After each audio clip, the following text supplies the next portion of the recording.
आपसे समझूं कि उधर से लेकर इधर तक, और खास कर चूंकि आप ऑलरेडी वहीं हैं जहां पर ये पूरे कार्यक्रम है, अभी का अपडेट क्या है ये भी आपसे समझना चाहता हूं, और साथ साथ कितनी मजबूत स्थिति में यहां पर कांग्रेस दिखाई देती है, जबकि सामने बिहार का चुनाव है, इसके बाद लगातार 2026 में तो कई सारे चुनाव हैं, वेस्ट बंगाल का चुनाव, ममता बनर्जी के साथ चुनाव कांग्रेस नहीं लड़ेगी, ये भी नजर आएगा उस समय, क्योंकि कांग्रेस और दोनों के बीच गठबंधन शायद ना हो, लोकसभा चुनाव में भी नहीं हुआ था। तो बहुत कुछ है आने वाले समय में, असम का चुनाव है, तमिलनाडु का चुनाव है, केरल का चुनाव है, कई चुनावों को हम लोग देखेंगे 2026 में, लेकिन 2025 है, और इसके साथ साथ उससे पहले ये अधिवेशन।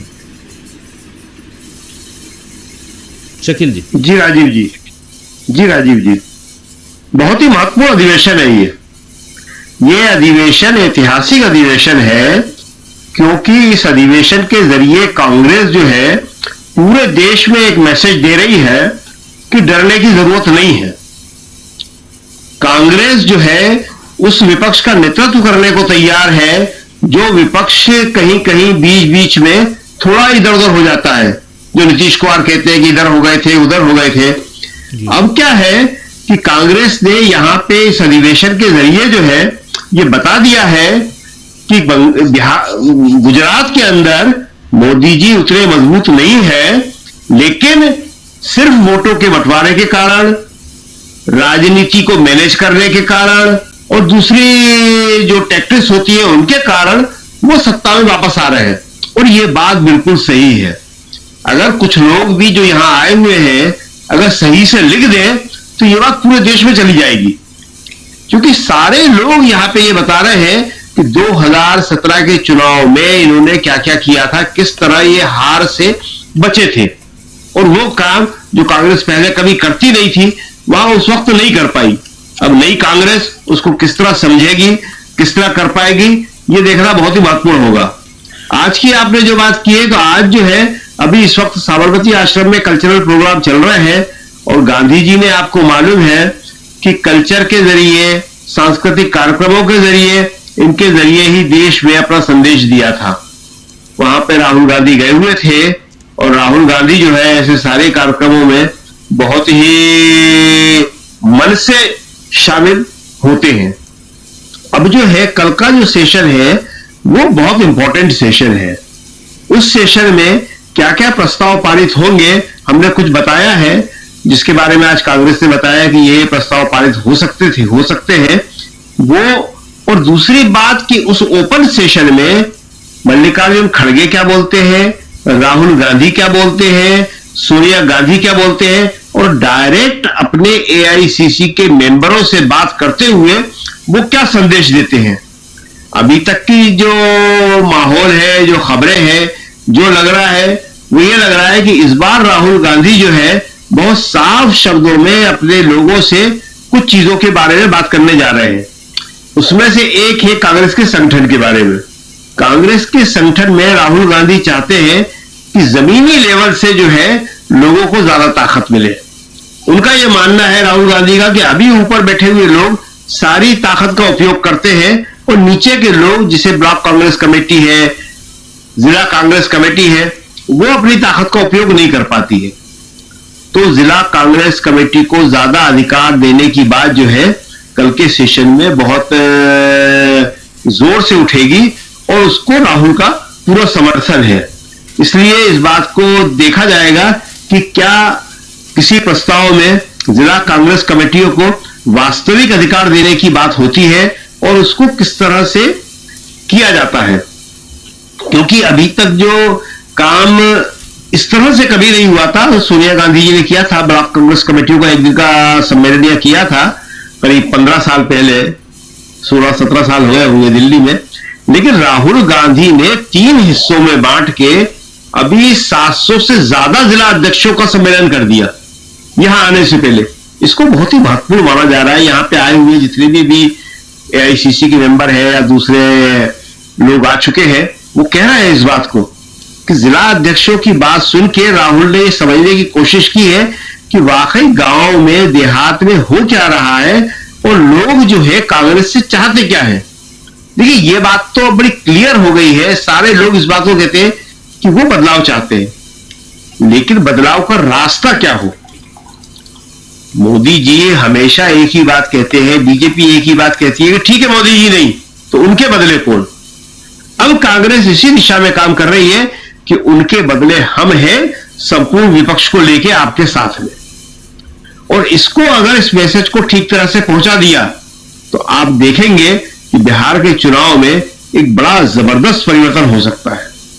दूसरी एक खास बात कि अमेरिका का जो टैरिफ है, ट्रंप साहब का जो टैरिफ है, जो उनकी दादागिरी है, उसका कृषि के ऊपर आ सकता है कि अगर प्रधानमंत्री मोदी ने अमेरिका को ठीक से जवाब नहीं दिया तो भारत की कृषि जो है वो और गड्ढे में गिर जाएगी। अभी जो जीडीपी है उसका बड़ा हिस्सा कृषि से आ रहा है, और कृषि भी अगर बर्बाद हो गई, अमेरिका के बने हुए उत्पादित कृषि की चीजें यहां अगर आने लगी जो अमेरिका चाहता है। देखिए अमेरिका ने एक बहुत बड़ा झूठ बोला है और जिसका काउंटर अभी तक भारत सरकार या मोदी सरकार नहीं कर पाई है। उन्होंने कहा है कि भारत जो है कृषि पे बड़ी सब्सिडी दे रहा है, जबकि बात निहायत गलत है। यहां तो उर्वरक नहीं मिल रहा है, खाद नहीं मिल रही, बीज नहीं मिल रहा है। दूसरी बात वो कह रहे हैं कि भारत बहुत ज्यादा एमएसपी दे रहा है, ये बात भी पूरी तरह गलत है। सारा झगड़ा ये बात भी पूरी तरह गलत है। सारा झगड़ा ही एमएसपी का है।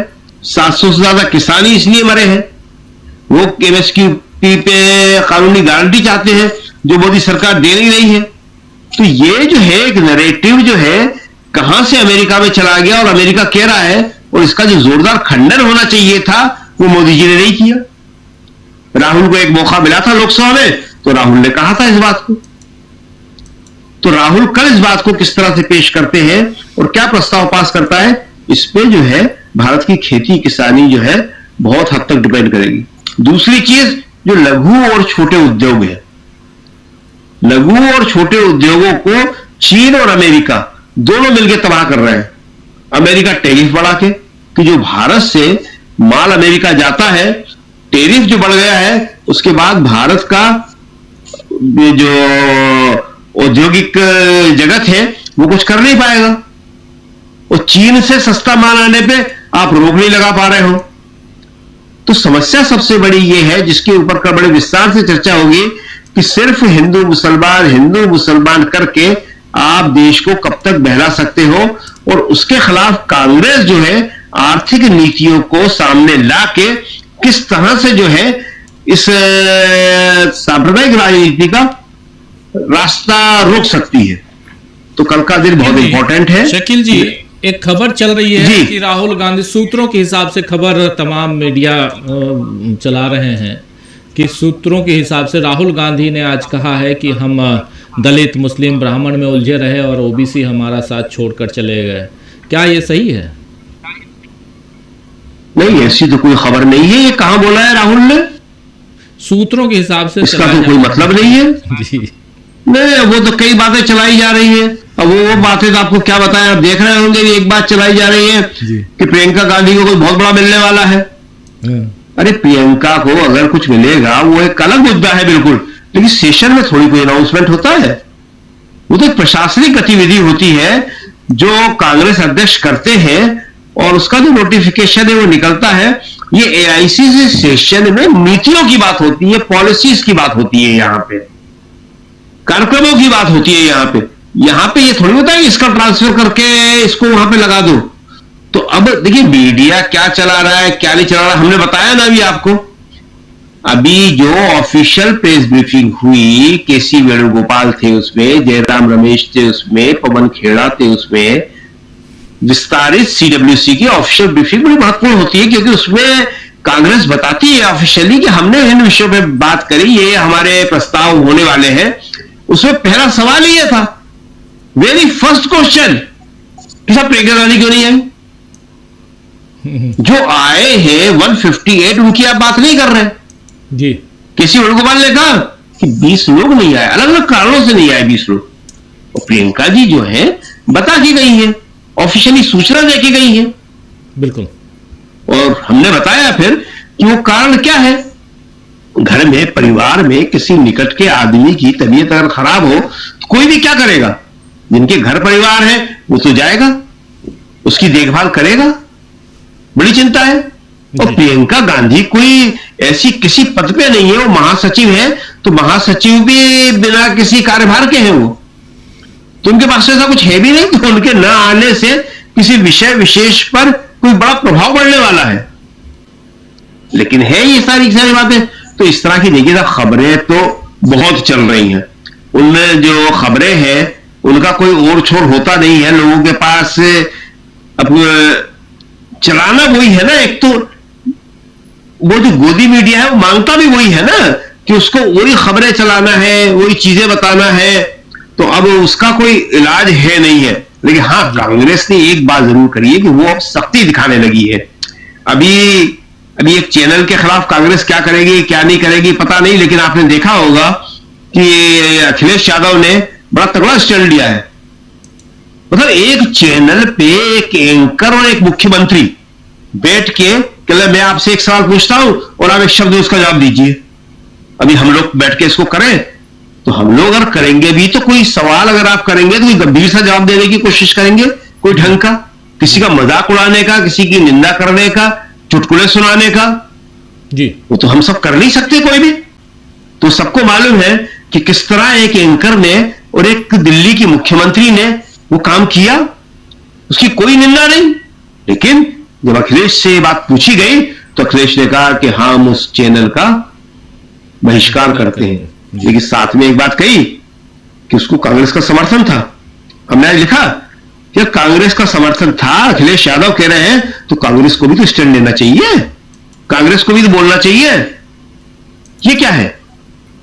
तो ये बहुत सारी बातें हैं जिसपे कांग्रेस के ये सारे अंदरूनी मामले हैं, इसमें वो क्या करती है क्या नहीं करती है देखना होगा। खैर वो अलग मुद्दा है, लेकिन खबरों का जो है वो कोई विश्वसनीयता नहीं है इन सारी चीजों की। राहुल ये कह के कि हमारा मतलब इसका मतलब तो ये हुआ कि दलित का हमने साथ दे के गलत किया, आदिवासी और माइनॉरिटी का साथ दे गलत किया कि जो ओबीसी चले गए।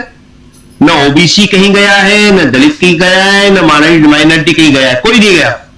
देखिए ये जो बात है बड़ी इंपॉर्टेंट बात है कि अभी संसद के अंदर वक्फ बिल के ऊपर जितना वोट विपक्ष को आया है वो सिर्फ एक ही मुद्दे पे आया है, और वो मुद्दा है मोदी जी का विरोध। इसको विपक्ष और कांग्रेस समझ ले, बहुत अच्छी बात है, मोदी जी तो समझ गए कि ये मेरे खिलाफ वोट है। अगर कल को कोई आर्थिक इशू आएगा, वहां पे खेती किसानी का इशू आएगा, वहां पे बेरोजगारी का, महंगाई का इशू आएगा, और अगर कहीं उस पर वोटिंग हो गई तो आप देखेंगे कि मोदी जी को सरकार बचाना मुश्किल हो जाएगी।